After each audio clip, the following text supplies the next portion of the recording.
મારું નામ શ્રુતિ પટેલ છે. હું નોલેજની એક બ્રાન્ચ નોલેજ કિઝમાં આચાર્ય તરીકેની ફરજ બજાવી રહી છું. નોલેજની બીજી 4 બ્રાન્ચ પણ છે, જેમાંની એક નડિયાદમાં છે અને 3 આણંદ, વિદ્યાનગર અને બાકરોલમાં. જેમાં હું તમને અત્યારે નોલેજ કિડ્સ વિશે થોડું જણાવવા માગું છું, જ્યાં હું એઝ અ આચાર્ય ફરજ બજાવી રહી છું. ત્યાં અમે બાળકોના સર્વાંગી વિકાસ થાય એનું પણ ધ્યાન રાખીએ છીએ. ફક્ત એવું નથી કે ભણતર ઉપર જ અમે ધ્યાન આપીએ છીએ. બાળકોને અમે કરાટે છે, સ્વિમિંગ છે, લોન ટેનિસ છે, ટેબલ ટેનિસ છે, એના જેવી ઘણી બધી અધર એક્ટિવિટીઝ પણ કરાવીએ છીએ. તો જેથી બાળકો ફક્ત ભણવામાં જ આગળ નહીં, પણ બધી જ રીતે એ લોકો આગળ વધી શકે. નોલેજ ગ્રુપના વિકાસ માટે જેનો અમને સતત સપોર્ટ મળતો રહે છે, એવા 3 આધાર સ્તંભમાંના એક રાજુ સર અત્યારે અમારી સાથે છે, જે તમને નોલેજ ગ્રુપના વિકાસની ગાથા કહેશે. સર, તમારો અમૂલ્ય સમય તમે અમને આપ્યો તે બદલ ઘણો ઘણો આભાર. તમને એક થોડા ક્વેશ્ચન પૂછવા માગું છું. ફર્સ્ટ ઓફ ઓલ, કે તમને એવી પ્રેરણા ક્યાંથી થઈ કે તમે એક સ્કૂલ સ્ટાર્ટ કરો? ધોરણ 12મું મેં પાસ કર્યું. ત્યાર પછી તરત જ મેં પાધરિયા વિસ્તારની અંદર ટ્યુશન ક્લાસીસ ચાલુ કર્યા. ગણતરી એવી હતી કે આ ટ્યુશન ક્લાસીસ જોડે જોડે કોઈક સારી જોબ મળે તો ભવિષ્યમાં જોબ કરવી. પરંતુ જ્યારે જોબની વાત આવે ત્યારે જોબ એટલે જસ્ટ ઓફ બોસ એવું કંઈક વિચાર આવે કે તમારે કોઈનું માનવાનું છે, કોઈનું કયું કરવાનું છે. એટલે સતત જોબ શબ્દથી કદાચ મને શરૂઆતથી થોડીક નફરત, જસ્ટ ઓફ બોસ લાગ્યા કરે. એટલે પછી મેં વિચાર્યું કે કંઈ કરવું તો પોતાનું કરવું. એટલે ટ્યુશન ક્લાસીસની અંદર મેં ઘણી મહેનત કરી. લગભગ 1989-90થી શરૂ કરી 2006-2007 સુધી મેં સુનિરાજ ટ્યુશન ક્લાસીસ કર્યા. આ ટ્યુશન ક્લાસીસ કરતી વખતે મેં લગભગ 3,000 થી 4,000 બાળકોને ટ્યુશન ક્લાસીસની અંદર ભણાવ્યા હશે. દરેક વખતે મને થયા કરતું કે વિદ્યાર્થી સ્કૂલ અને ટ્યુશનની વચ્ચે સતત ભીંસાયા કરે છે, ભાગદોડ કર્યા કરે છે, ટ્યુશનથી છૂટી એક્ટિવા કે બાઇક લઈ સતત દોડધામ કર્યા કરે છે. ઘણી વખત મને એવું થતું કે આ લોકોનો આ વિદ્યાર્થીઓનો સમય બગડે છે. એટલે એક વખત મને એવી પ્રેરણા થઈ કે જો આવી જ એક સ્કૂલ આપીએ અને એવી એક સ્કૂલ આપીએ કે જ્યાં વિદ્યાર્થીઓને ટ્યુશનની જરૂર ના પડે. એટલે આ મારો વિચાર મારા અંગત મિત્ર શ્રી નિલય પટેલ અને તુષાર પટેલ સાથે વાતચીત કરતા અમે એવા પરામર્શ પર પહોંચ્યા કે જો વિદ્યાર્થીને ખરેખર આવી એક સ્કૂલ આપણે આપીએ કે એમને ટ્યુશનની જરૂર જ ન પડે તો એનાથી બેસ્ટ કશું જ નહીં. એટલે 2006-2007ની અંદર અમને એક શાળા શરૂ કરવાનો વિચાર આવ્યો. શરૂઆતમાં મેં નક્કી કર્યું કે આણંદ કાં તો વિદ્યાનગરની અંદર શાળા શરૂ કરવી. પરંતુ આણંદ અને વિદ્યાનગરની અંદર ઘણી બધી ખ્યાતનામ શાળાઓ હતી. આ બધી શાળાઓ હોવાને કારણે અમે એવો વિસ્તાર પસંદ કરવાનું નક્કી કર્યું કે જ્યાં ખરેખર વિદ્યાર્થીને બેસ્ટ વસ્તુ આપી શકાય. અને એટલે અમે નડિયાદની પસંદગી કરી અને 2006-2007થી નડિયાદમાં નોલેજ ગ્રુપના નોલેજ હાઈસ્કૂલની શરૂઆત થઈ. રાજુ સર, તમે હમણાં જ કીધું કે તમે પહેલાં ટ્યુશન ક્લાસીસથી સ્ટાર્ટ કર્યું હતું. તો એ ટ્યુશન ક્લાસ સ્ટાર્ટ કરવાની પ્રેરણા તમને ક્યાંથી મળી? આમ તો મારો જન્મ 1973માં થયો અને ફેમિલી બેકગ્રાઉન્ડની વાત કરું તો ફેમિલી બેકગ્રાઉન્ડ મારું બહુ જ ગરીબ. પપ્પા તે વખતે એલિકોની અંદર નોકરી કરે અને કદાચ 60 કે 70 રૂપિયા પગાર હશે.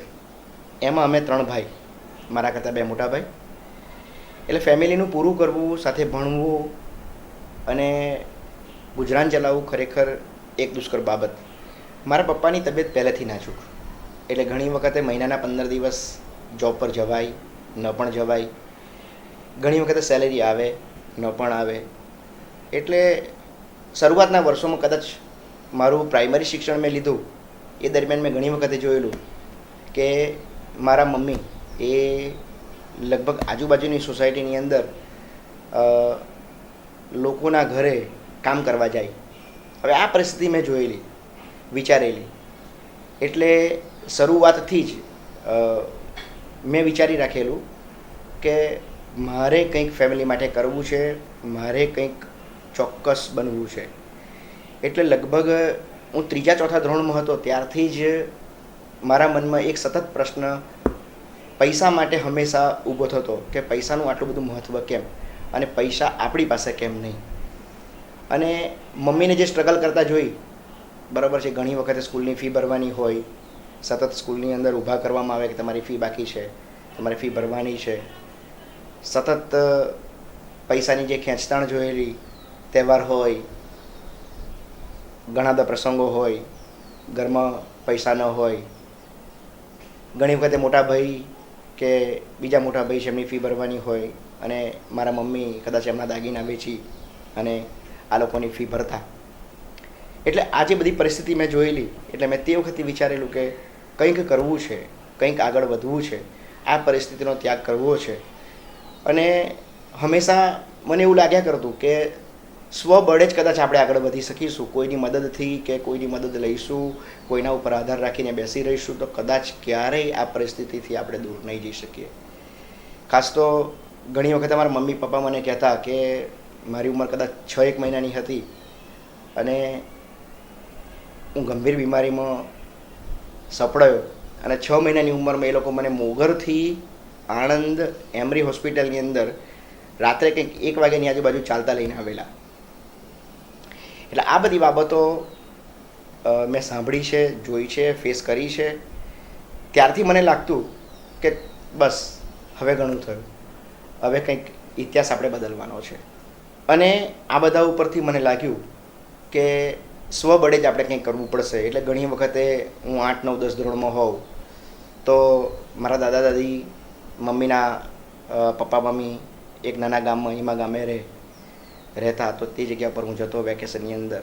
અને મમ્મી પપ્પાની પરિસ્થિતિ જોઈ અને વેકેશનના સમય દરમિયાન હું ત્યાંના ખેતરમાં ઘણી વખતે ડાંગર કાપવા કે બાજરી કાપવા કે પીલા કાઢવા સુધીના કામ મેં કરેલા. અને એ જે પૈસા આવતા એ પૈસામાંથી જ હું યુનિફોર્મ કે મારા પાઠ્યપુસ્તકો લાવતો. એટલે મારા દિલમાં પહેલેથી જ કામ પ્રત્યેની એક ધગશ બંધાઈ ગયેલી અને મારે પોતાને જ કંઈક કરવું છે એ ધ્યાનમાં રાખી ધોરણ 11માં જ્યારે હતું હું 11મા ધોરણમાં, ત્યારે જ સર્વપ્રથમ કદાચ આણંદની અંદર ડિસ્કનેક્શન લાવનાર સર્વપ્રથમ હું હતો. એ બિઝનેસ મેં લગભગ 2 થી 3 વર્ષ કર્યો. ત્યારબાદ ધોરણ 12 પછી પૈસાની તાતી જરૂરિયાત જણાતા મેં જોડે ટ્યુશન ક્લાસીસ પણ ચાલુ કર્યા. મને હતું કે ટ્યુશન ક્લાસીસ એ માત્ર ફેમિલીને મદદ કરવા માટે હતું. એટલે મેં વિચારેલું કે કદાચ 2-4 વર્ષ ટ્યુશન ક્લાસીસ કરી અને પછી હું બીજો કોઈ બિઝનેસ અથવા તો બીજી કોઈ જગ્યા ઉપર હું સ્થાયી થઈશ.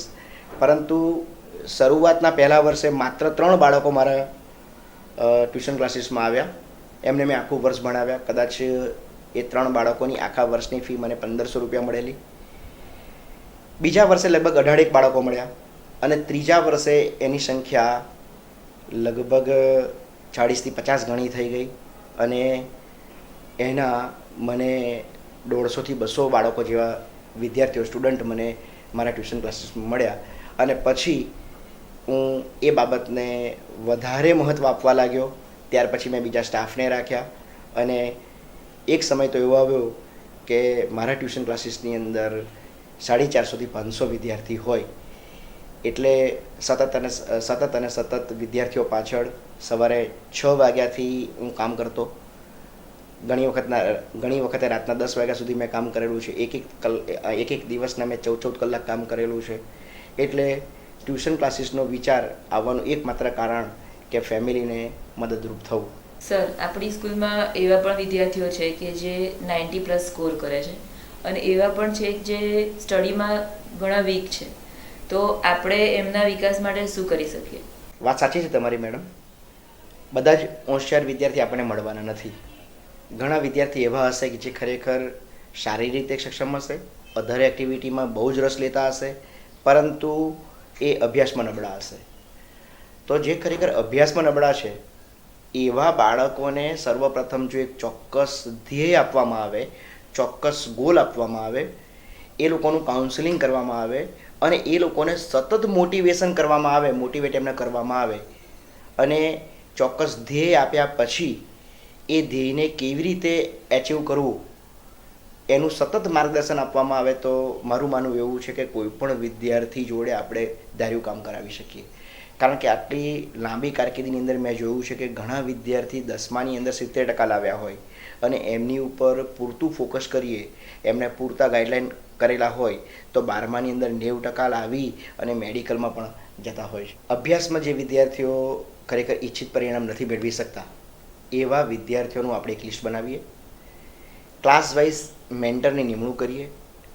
આ મેન્ટર સતત એમના કોન્ટેક્ટમાં રહે, સતત એમના પેરેન્ટ્સના કોન્ટેક્ટમાં રહે, વિદ્યાર્થીને એક ચોક્કસ ગોલ આપીએ, મોટિવેશન આપીએ, મોટિવેશનલ વિડીયો બતાવીએ અને એ લોકોને ચોક્કસ ધ્યેય આપીએ. ધ્યેય તરફ કેમનું વળગી રહેવું, ધ્યેયને મેળવવા માટે શું કરવું એની સતત માહિતી આપતા રહીએ તો મારું અંગતપણે માનવું છે કે દરેક જે વિદ્યાર્થી અભ્યાસમાં થોડા પાછા છે, બરાબર, એમની ઉપર આટલું ધ્યાન આપીએ તો એ લોકો અભ્યાસની અંદર આગળ વધશે અને પોતાનું ઈચ્છિત સ્થાન, પોતાનું ઈચ્છિત રિઝલ્ટ એ લોકો અવશ્ય ચોક્કસ મેળવી શકશે.